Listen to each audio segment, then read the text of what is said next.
Hello, and welcome back to the channel. I'm so glad you're here.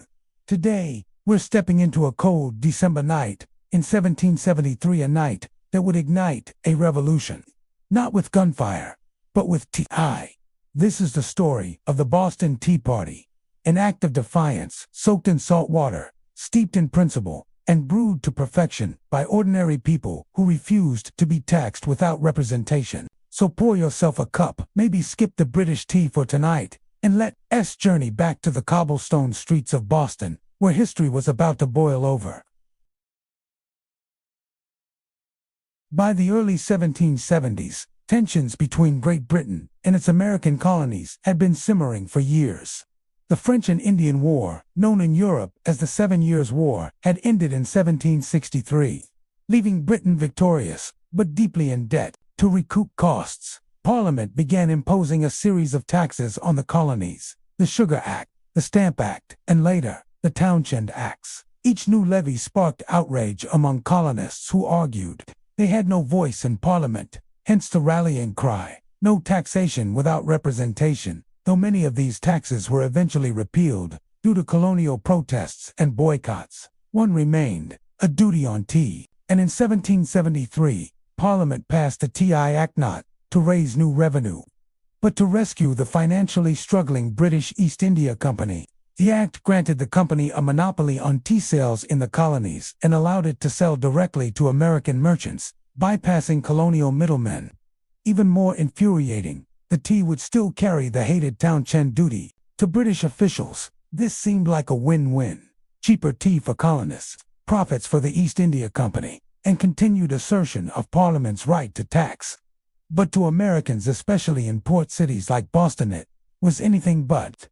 Accepting this tea meant accepting Britain's authority to tax them without consent. It was a trap wrapped in silk and steeped in betrayal. Boston, already a hotbed of revolutionary sentiment, became the epicenter of resistance. Led by figures like Samuel Adams and the secretive Sons of Liberty, colonists organized mass meetings at the Old South Meeting House. On December 16, 1773, more than 5,000 people, nearly a quarter of Boston's population, gathered there to discuss the arrival of 3 tea-laden ships: the Dartmouth, the Eleanor, and the Beaver. The cargo belonged to the East India Company, and Governor Thomas Hutchinson had refused to let the ships leave the harbor without unloading and paying the duty. The crowd was tense. Winter air bit through wool coats as speakers debated their next move. Samuel Adams stood before the assembly and declared, "This meeting can do nothing further to save the country." Those words, whether a signal or a statement of despair, were the spark. That evening, as dusk settled over Boston Harbor, a group of men disguised themselves as Mohawk warriors. They smeared soot on their faces, tucked blankets around their shoulders, and carried axes under their arms.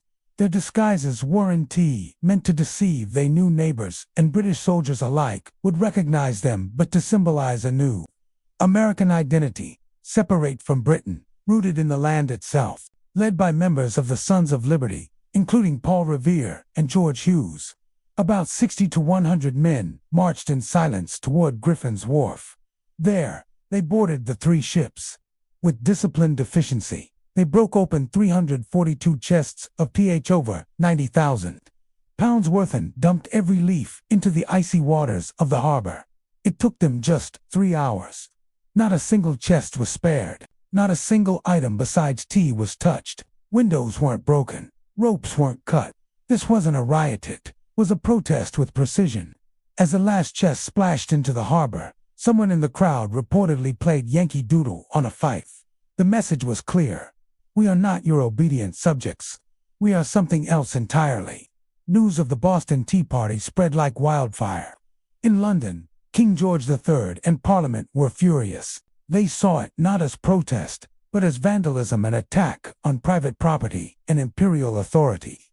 In response, they passed the Coercive Acts in 1774, known in the colonies as the Intolerable Acts. These laws closed Boston Harbor until the destroyed tea was paid for, revoked Massachusetts' charter, and allowed British officials accused of crimes to be tried in England. Far from isolating Boston, however, The intolerable acts united the colonies. Sympathy poured in from New York, Philadelphia, and Charleston. Colonists sent food and supplies to starving Bostonians. More importantly, they recognized a shared threat.